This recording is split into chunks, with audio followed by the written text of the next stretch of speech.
घायल तो यहाँ पर हर परिंदा है, मगर जो फिर से उठ चला वही जिंदा है। इसी मोटिवेशनल थॉट के साथ आज मैंने अपने दिन की शुरुआत की। अगर इस दुनिया में हमने कोई मुकाम हासिल करना है तो सबसे पहले हमारे अंदर उस मुकाम के लिए एक जोश होना चाहिए, एक जज्बा होना चाहिए, एक जुनून होना चाहिए। यही जज्बा और जुनून कि मुझे अपनी फिटनेस जर्नी को परस्यू करना है, मुझे इतनी सर्दी में बिस्तर से उठाने में मदद करता है। ब्लैक कॉफ़ी एक परफेक्ट प्री वर्कआउट ड्रिंक है। अगर ये आपको सूट करती है तो प्लीज़ इसे अपने वर्कआउट से पहले ज़रूर लो। कुछ लोगों को हाई बीपी की शिकायत होती है कॉफ़ी पीने से, तो वो लोग बिल्कुल अवॉइड करें। जो भी चीज़ें आपको सूट करती हैं उन्हीं के अकॉर्डिंग अपनी वर्कआउट जर्नी बनाओ, अपनी फिटनेस जर्नी में उन चीज़ों को लाओ जो कि आपके लिए सूटेबल है। ऐसा नहीं कि आपने किसी भी इन्फ्लुएंसर को देख लिया और उसका रूटीन फॉलो करने लगे। जो चीज़ें आपके रूटीन के लिए सूटेबल है, कई लोगों को होता है कि वो सुबह वर्कआउट नहीं कर सकते, शाम को कर सकते हैं, और कई लोगों को होता है कि वो दोपहर में कर सकते हैं। जो भी आपका फ्री टाइम है उसमें आप वर्कआउट करें, पर अपना वर्कआउट ज़रूर करें। इस लास्ट वीक में मैंने 2 केजी लूज़ किया है, बट मैंने आज उसको कहीं भी अपने वर्कआउट पे इम्पैक्ट नहीं आने दिया। मैं आज भी ऐसा सोच रही हूँ कि मेरा कुछ भी वेट लूज़ नहीं हुआ और मुझे पूरी एनर्जी के साथ वर्कआउट करना है।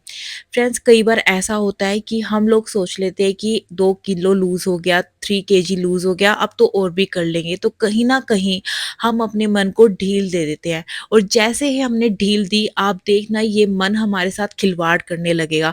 बोलेगा कोई बात नहीं, चॉकलेट खा लो, कोई नहीं नमकीन खा लो, थोड़ी-सी खा लो, अरे 3 केजी तो लूज़ हो ही गया है ना, खा लो, खा लो। ये मन ऐसे ही वर्किंग करता है। जब हम अपना पाथ अचीव करने वाले हो जाते हैं या हम अपने पाथ के साथ अलाइन हो जाते हैं, तभी डिस्ट्रैक्शन आ जाती हैं। और अगर एक बार डिस्ट्रैक्शंस आ गई तब अपनी जर्नी पर फोकस करना मुश्किल हो जाता है। इसीलिए मैं पूरी एनर्जी के साथ जैसे पहले वर्कआउट करती हूँ वैसे ही वर्कआउट कर रही हूँ। फ्रेंड्स, अपनी लाइफ में खुश रहा करो। खुश रहने का मतलब ये नहीं है कि आपकी लाइफ में कोई दुख नहीं है, कोई तकलीफ नहीं है, कोई दिक्कत नहीं है। खुश रहने का मतलब है कि आपके पास बेशक लाखों दुख हो, बट आपने उन दुखों से ऊपर उठकर अपने आप को खुश रखना सीख लिया है।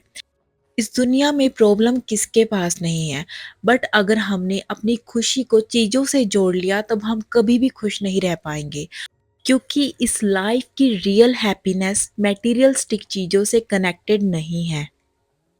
आप देखना इस संसार में कुछ लोगों के पास बहुत अमूल्य चीज़ें हैं, एक से एक शानदार चीज़ है, पर क्या रियल में they are happy in their life?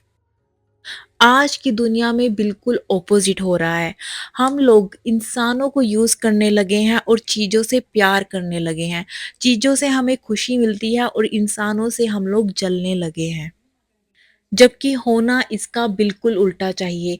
चीज़ें तो यूज़ करने के लिए ही बनाई गई हैं ना, चीज़ें हमारी सुविधा के लिए बनाई गई हैं, और इंसान प्यार करने के लिए बनाया गया है। आपने वो कहानी तो सुनी ही होगी कि एक बच्चा गाड़ी पर स्क्रैच कर देता है। जैसे ही उसके फादर उस स्क्रैच को देखते हैं तो बहुत चिल्लाते हैं और उसे बहुत ज़ोर से थप्पड़ मार देते हैं। जैसे ही बच्चे को थप्पड़ लगता है तो बच्चा बेहोश हो जाता है। फिर उसके फादर उसे इमरजेंसी में हॉस्पिटल लेकर जाते हैं। डॉक्टर उस फादर को बोलते हैं कि एकदम इंटरनल शॉक होने की वजह से बच्चे की ऑन द स्पॉट डेथ हो गई। फादर बहुत निराश हो गया कि ये मेरे से क्या हो गया। जब वो थका हारा बेहाल अपने घर पहुंचा तो उसने गाड़ी पर देखा कि उसके बच्चे ने लिखा था आई लव यू पापा। गाड़ी की बेशक एक बहुत महंगी कीमत होगी, बट उसके बच्चे का प्यार अनमोल था। इंसानों का प्यार अनमोल होता है, उन्हें चीज़ों के साथ ना ही रिलेट करो। भी आप कभी परेशान होते हो, आप सोचते हो कि यार कोई मुझे सुन ले, कोई मुझे सुनकर समझकर कोई अच्छा रिप्लाई कर दे जिससे कि मैं अपने ट्रैक पर वापस आ जाऊं।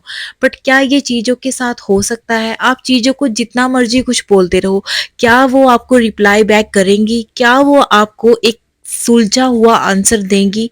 नहीं। एक इंसान को बहुत अच्छा लगता है जब वो अपना दुख किसी से बांटता है और उसे बदले में एक रियल सिंपैथी और एम्पैथी मिलती है। इसे ही इंसानियत कहते हैं। और हमें हमारे अंदर की इंसानियत हमेशा ज़िंदा रखनी चाहिए क्योंकि वही हमारी पहचान है। लो जी, बातें तो बहुत अच्छी-अच्छी हो गई हैं, अब थोड़ा वर्कआउट पे भी ध्यान दिया जाए। फ्रेंड्स, अगर हम लोग खड़े होकर वर्कआउट नहीं कर सकते तो बैठकर कर सकते हैं।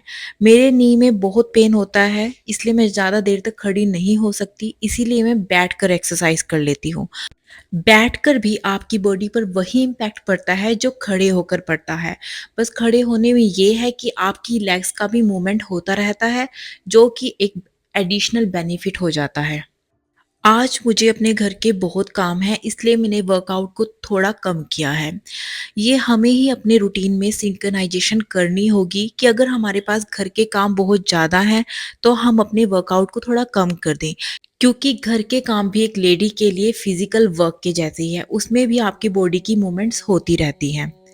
डीप इन्हेलिंग और एक्सहेलिंग के बाद मैंने भ्रामरी को परफ़ॉर्म किया।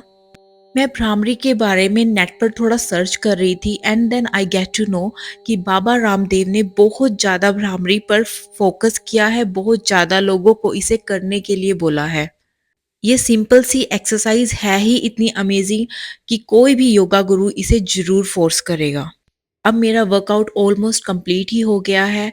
कुछ भी अपनी लाइफ में करें पर ईश्वर के लिए ग्रैटिट्यूड हमेशा रखें क्योंकि देने वाला वही है और करने वाला वही है। हम तो सिर्फ निमित्त मात्र हैं। जैसे कठपुतलियाँ होती हैं ना, चलाने वाला तो कोई और है, बस हम सामने फ्रंट पर आकर काम कर रहे हैं, हमें चलाने वाला कोई और ही है। Now my another workout is finished. Yes, cheer up. Always motivate yourself, always appreciate yourself because this is your real strength. कि लोएस्ट टाइम में भी आप अपने आप से कैसे बात करते हैं, दिस इज रियल यू। आज नाश्ते में मैंने खाई है वर्मिसेली विद कॉफ़ी। ये मैंने बहुत सारी वेजिटेबल्स डालकर बनाई है and believe me this is very healthy food. जो भी लेडीज़ बच्चों के साथ डील करती हैं, वो जानती हैं कि वो हर काम हर समय नहीं कर सकती। कुछ काम उन्हें कल पर डिले करने पड़ते हैं, कुछ काम परसों पर डिले करने पड़ते हैं, क्योंकि उनका प्राइमरी फ़ोकस उनके बच्चे होते हैं। और मेरे साथ भी कुछ ऐसा ही होता है। तो मैं भी थोड़ा टाइम देकर जब मुझे लगता है कि हाँ, आज मुझे यहाँ की सफाई कर लेनी चाहिए, मैं ऐसे कर लेती हूँ। मैंने बच्चों को दोपहर के लिए सुला दिया था, तभी मुझे ये टाइम मिला अपनी साफ-सफाई करने का। क्योंकि जब बच्चे सो रहे हों तभी साफ-सफाई हो पाती, वरना जब बच्चे जाग जाएँ तो मैं भी उनके साथ बच्ची बन जाती हूँ। सफाई कंप्लीट करने के बाद मैंने फ्रूट्स लिए एंड लंच में मैंने पनीर की सब्जी एंड चपाती और प्रॉपर सैलेड खाया। सैलेड होल फाइबर है, प्लीज़ इसे अपने मील में ज़रूर ऐड करें। डिनर को मैंने बहुत लाइट रखा, मेरा मन ही नहीं कर रहा था कुछ खाने का। थैंक्स फॉर वॉचिंग एंड अपने अंदर की इंसानियत को ज़िंदा रखें।